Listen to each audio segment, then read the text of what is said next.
Korean men believes if they eat goat, they'll become powerful. Masculine. Yeah, masculine. So they always look for this soup.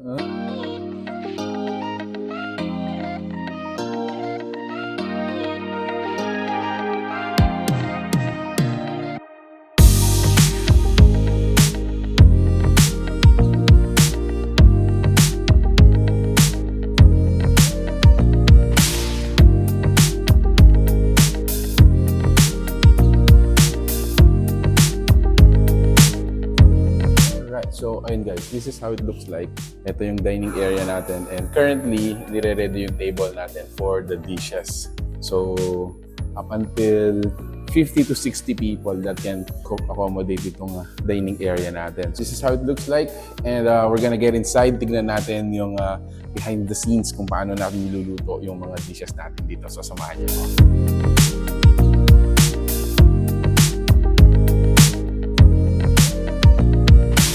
So yun guys, kasama natin ngayon si Ma'am Ana. She's actually a Korean pero she speaks Tagalog very well. So magandang hapon. Magandang hapon sa inyo lahat. Yun, nice. So ngayon guys, tutulungan niya tayo na pangalanan yung mga dishes na pinrepare nila sa atin. So syempre, we have Korean dishes, we also have Filipino dishes. Opo. Let's start here. This one is your? This is our goat meat, which we call it as yomso suyuk. It is like purely goat meat. Yeah. And then boiled plus yung mga vegetables together. And then how do you eat it? Then you'll just boil it and then put in the sauce. There. What's the name of the sauce? This is just goat sauce. We just call it goat sauce. All right. Yeah. All right. This is our secret sauce. It's secret. Okay. Yeah. So this one, at ito, nakikilala ko, ma'am. Opo. What is it? Kalderetang. Oh yeah, perfect.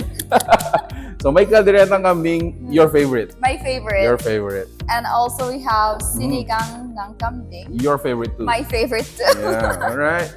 Then here we have tangsuyuk, which is also sweet and sour. Usually it's pork, but us we made it as goat. Okay. So sweet and sour goat. Mostly we can go with Finger food. pulutan. Yeah. Okay. And then this one? This is also called yuringi. It's more on like a balsamic based sauce. There you go. Maasim. Maasim. There. Okay. And it's also perfect for pulutan. Yeah. And this is my favorite from this. For the dishes. Korean dishes. Yes. Okay. This one? This is yomso durumjitang.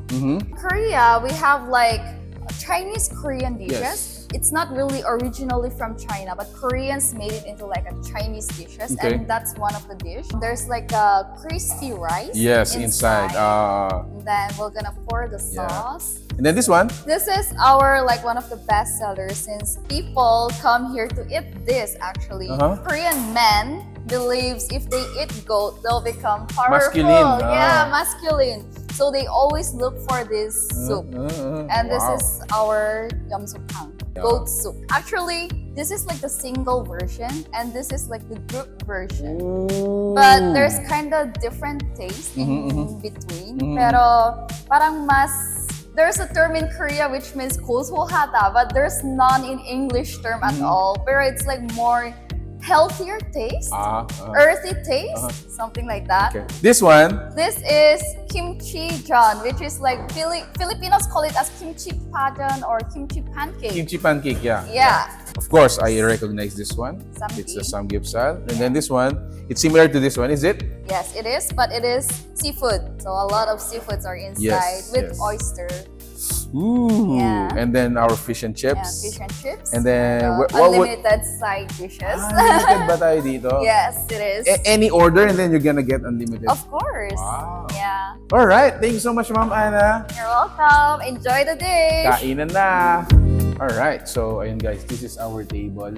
So, once again, thanks so much for inviting us. Grabe, this is one of the few mga kambingan restaurant dito sa Clark. And siguro, the entire Pampanga na rin, no? Yes, especially it's a Korean kambing. Correct. Hindi siya na ordinaryong kambingan to. It's a Korean kambingan na talagang dito mo lang makikita yung mga iba't ibang dishes na made out of kambing. Also, no, so nalaman natin from our orientation, and most of the Koreans pala, they like the kambing meat. Kambingan meat. Especially men. Especially men, yeah. For them to, parang feel masculine. Stronger, malakas. yes. Ganun. Okay, so this is our first dish. Yes, We're which gonna is, try it. actually, expect ko parang papaitan.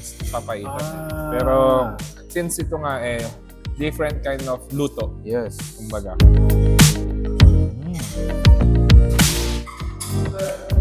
Wow. It's not that strong. Yeah. In terms of lasa, in terms of siguro comparing it with a papaitan.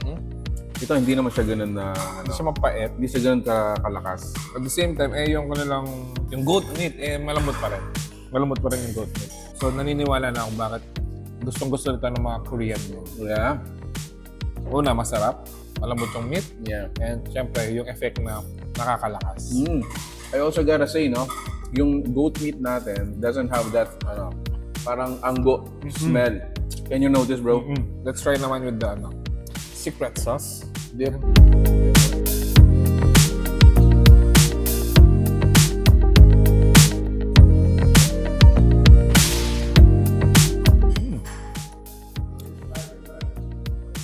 Let's add flavor nga. Yeah, nag-iba-iba. Yeah. Nag-iba.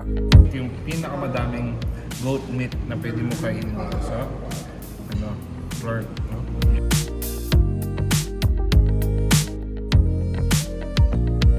You guys notice, ano lang siya, steamed. Plain and simple, pero yung nagpapadagdag pala ng flavor dito. Ito ka na ng sauce. Ano lang, sauce dip. Secret sauce dip. Very secret. Lambot. Grabe. Ang sarap talaga ng I mean, the meat became parang fresh, clean. Yeah. Walang amoy. Another finger food na goat meat. Yum, yum.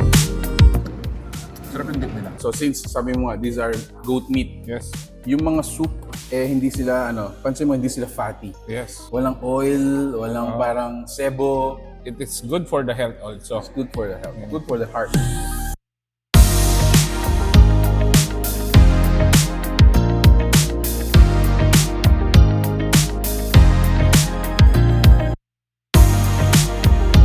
Lahat ng kambing dito sa may restaurant at tinikman natin.